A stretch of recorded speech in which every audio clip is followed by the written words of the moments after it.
JP Fournier of the Movie Jerks here, coming to you on day 8 of 25 Movies to Christmas, where I watch 25 Christmas films I have never seen, leading up to Christmas Day. And so what do we get? Well, day 7 we had Five Gang, so today we're getting Buttons, A Christmas Tale. Oh, okay. Dick Van Dyke and Angela Lansbury. Right on. Believing is the greatest adventure of all.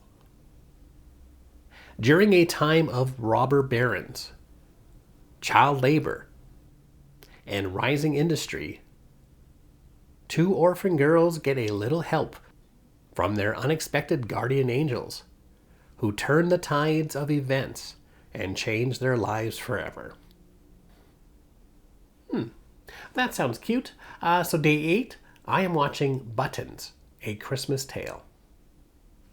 Buttons has the enchanting Dame Angela Lansbury and the utterly charming Dick Van Dyke, both playing guardian angels, as well as the story is narrated by the comforting voices of both Kate Winslet and Robert Redford.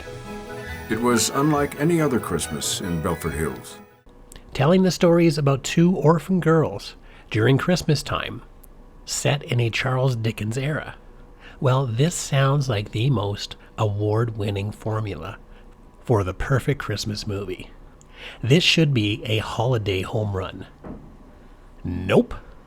The premise is very simple. Even orphan children have guardian angels looking after them. Unless they start doubting the existence of God, then their life is going to turn to shit, and their guardian angels will stop interacting.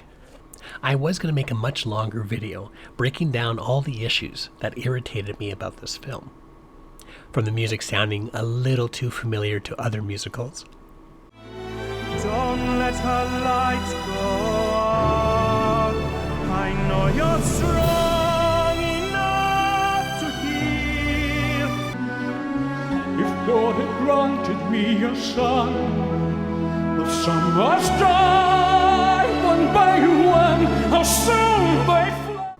To the lip syncing not being in sync with the actor's lips. When I grow up, I'm not gonna be Grump. Well, I'll tell you, no one wants to have you round, wearing a great big frown. But the main issue I had with this movie is that it works as a scare tactic for children, teaching them that if they don't believe in God, then God is going to make their life suffer. Let me give you an example how morally stunted this film is. When Annabelle is at her worst and is suffering the most, she ends up falling into a frozen lake, and while she's drowning, she suddenly remembers the words of her dying mother. We each have a guardian angel that is with us from the moment we're born till the day we die. Believe, Annabelle. And when she remembers this, an angel finally saves her, which means that the angel was hanging around, watching Annabelle, a child, suffer, freeze, and drown, until that moment when she remembered. I don't understand. Why didn't she recognize him? Did she forget who he was? Worse, she stopped believing in him. But you said he was an angel. He must help her. Without belief, there's not much anyone can do, even an angel. This angel then carries her and places her down on cold church steps and knocks on the door.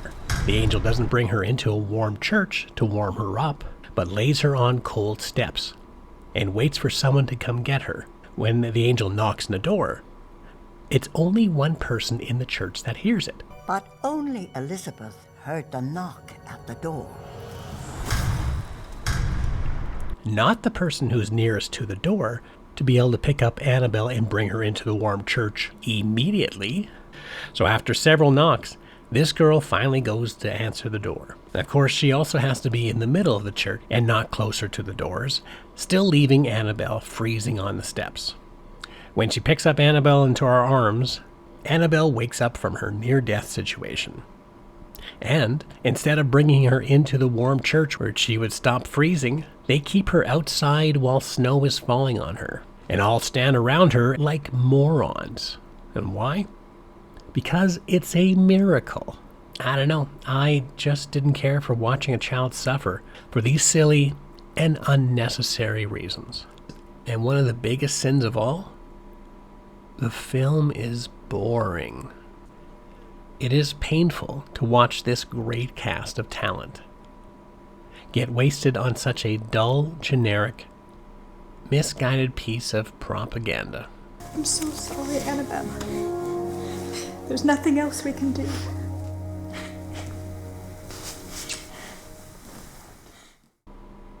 And there you go. Day 8, I watched Buttons, A Christmas Tale. What other Christmas films made you feel gross in the stomach? Let us know in the comments section. And if you're curious about other films I'm watching this month, be sure to hit the subscribe button for updates daily. And for other information about the Movie Jerks, you can go to www.themoviejerks.ca.